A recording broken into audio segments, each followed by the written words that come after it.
नमस्कार दोस्तों, स्वागत है आपका एक नए वीडियो पर। GK one liner questions. Mahatma Gandhi के राजनीतिक गुरु कौन थे? महात्मा गांधी के राजनीतिक गुरु गोपाल कृष्ण गोखले थे। सिंधु सभ्यता का पत्तन नगर बंदरगाह कौन सा था? सिंधु सभ्यता का बंदरगाह लोथल था। भारतीय राष्ट्रीय कांग्रेस के संस्थापक कौन थे? भारतीय राष्ट्रीय कांग्रेस के संस्थापक A.O. ह्यूम थे। भारत में पहला समाचार पत्र किसने शुरू किया था? सैयद अहमद खां ने भारत में पहला समाचार पत्र शुरू किया था। लोदी वंश का अंतिम शासक कौन था? लोदी वंश का अंतिम शासक इब्राहिम लोदी था।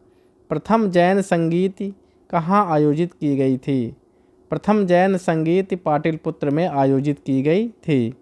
ऋग्वैदिक समाज की सबसे छोटी इकाई क्या थी?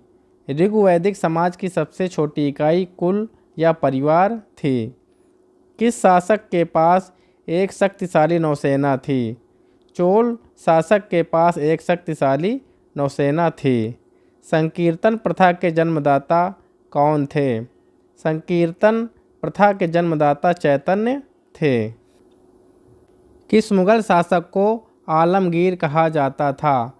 औरंगजेब को आलमगीर कहा जाता था।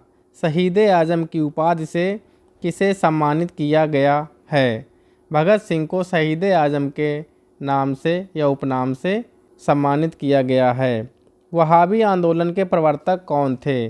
वहाबी आंदोलन के प्रवर्तक सैयद अहमद थे। कांग्रेस के प्रथम अधिवेशन की अध्यक्षता किसने की? कांग्रेस के प्रथम अधिवेशन की अध्यक्षता व्योमेश चंद्र बनर्जी जी ने की थी। लीलावती पुस्तक किससे संबंधित है? लीलावती पुस्तक गणित से संबंधित है। बनारस हिंदू विश्वविद्यालय BHU के संस्थापक कौन थे? बनारस हिंदू विश्वविद्यालय BHU के संस्थापक मदन मोहन मालवीय जी थे। स्वतंत्र भारत के प्रथम गवर्नर जनरल कौन थे? स्वतंत्र भारत के प्रथम गवर्नर जनरल लॉर्ड माउंटबेटन थे। कालाशोक की राजधानी कहाँ थी? पाटलिपुत्र कालाशोक की राजधानी थी। गायत्री मंत्र की रचना किसने की थी? गायत्री मंत्र की रचना विश्वामित्र ने की थी। लंदन में इंडिया हाउस की स्थापना किसने की थी? इंडिया हाउस की स्थापना श्यामजी कृष्ण वर्मा ने की थी। किस गुप्तकालीन शासक को कविराज कहा गया है? समुद्रगुप्त को गुप्तकालीन शासक को कविराज कहा गया है। किस नगर को सिराजे हिंद कहा गया था? जौनपुर को सिराजे हिंद कहा गया था। चालुक्य वंश का सर्वाधिक प्रसिद्ध शासक कौन सा था? चालुक्य वंश का सर्वाधिक प्रसिद्ध शासक पुलकेशिन था। गुलरुखी के नाम से कौन जाना जाता था? सिकंदर लोदी गुलरुखी के नाम से जाने जाते थे। जैन धर्म के 24वें तीर्थंकर कौन थे? महावीर स्वामी जैन धर्म के 24वें तीर्थंकर थे।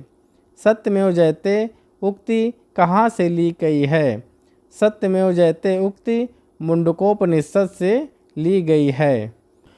भारत में सर्वप्रथम स्वर्ण मुद्राएं किसने चलाई? इंडो बैक्ट्रियन ने भारत में सर्वप्रथम स्वर्ण मुद्राएं चलवाई थी।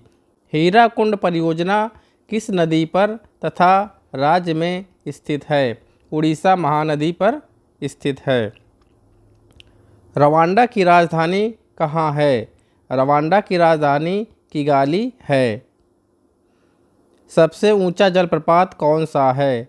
सबसे ऊंचा जलप्रपात साल्टो एंजल्स वेनेजुएला में है। राष्ट्रीय आपातकाल के लिए भारतीय संविधान के किस अनुच्छेद में प्रावधान है? अनुच्छेद 352 में। महावीर स्वामी यति कब कहलाए? महावीर स्वामी यति घर त्यागने के बाद कहलाए। कुल कितने वेद हैं? कुल वेद 4 हैं। ऋग्वेद, यजुर्वेद, सामवेद, अथर्ववेद। ऋग्वेद की रचनाओं की पढ़ने वाले ऋषि को क्या कहा जाता है? ऋग्वेद की ऋचाओं को पढ़ने वाले ऋषि को होत्र कहा जाता है। अनुच्छेद 1 में भारत को क्या बताया गया है? अनुच्छेद 1 में भारत को राज्यों का संघ बताया गया है। वर्तमान में मौलिक अधिकारों की संख्या कितनी है? मौलिक अधिकारों की संख्या 6 है। पहले मौलिक अधिकार 7 हुआ करते थे। भारतीय संविधान के स्थायी अध्यक्ष कौन होते थे? भारतीय संविधान के स्थायी अध्यक्ष डॉक्टर राजेंद्र प्रसाद थे। भारतीय संविधान के स्थायी अध्यक्ष थे डॉक्टर सच्चिदानंद सिन्हा। संविधान के किस अनुच्छेद द्वारा अस्पृश्यता का अंत कर दिया गया? अनुच्छेद 17 के द्वारा। संसद के 3 अंग कौन कौन से होते हैं? संसद के 3 अंग राज्यसभा, लोकसभा और राष्ट्रपति होते हैं। संविधान में मूल कर्तव्यों को किस संशोधन द्वारा शामिल किया गया है? 42वां संविधान संशोधन द्वारा। विश्व में किस देश का संविधान सबसे बड़ा लिखित संविधान है? भारत का संविधान सबसे बड़ा लिखित संविधान है। डॉक्टर भीमराव अंबेडकर ने संविधान की आत्मा किसे कहा है? डॉक्टर भीमराव अंबेडकर ने संविधान की आत्मा संवैधानिक उपचारों के अधिकार को कहा है। आर्य समाज की स्थापना किसने किया था? आर्य समाज की स्थापना स्वामी दयानंद ने किया था। सम्राट बहादुर शाह जफर द्वितीय भारत का अंतिम मुगल सम्राट का मकबरा कहाँ स्थित है? रंगून में स्थित है। भारत पर आक्रमण नादिर शाह ने कब किया था? भारत पर आक्रमण नादिर शाह ने सन 1739 ईस्वी में किया था। शिवाजी के समय किस प्रकार का राजस्व वसूला जाता था और कितना? भू राजस्व का 33% वसूला जाता था। शिवाजी की मृत्यु कब हुई? शिवाजी की मृत्यु 12 अप्रैल सन 1680 ईस्वी में हुई थी। मुगल राजकुमार की सहायता धन व मन में किस गुरु ने विद्रोही से की थी? गुरु अर्जुन देव ने। किस ईरानी शासक को जिसने भारत पर आक्रमण किया ईरान का नेपोलियन कहा जाता है? नादिर शाह को ईरान का नेपोलियन कहा जाता है। सैयद बंधुओं का पतन किस शासक के समय में हुआ था? सैयद बंधुओं का पतन मोहम्मद शाह के शासन में हुआ था।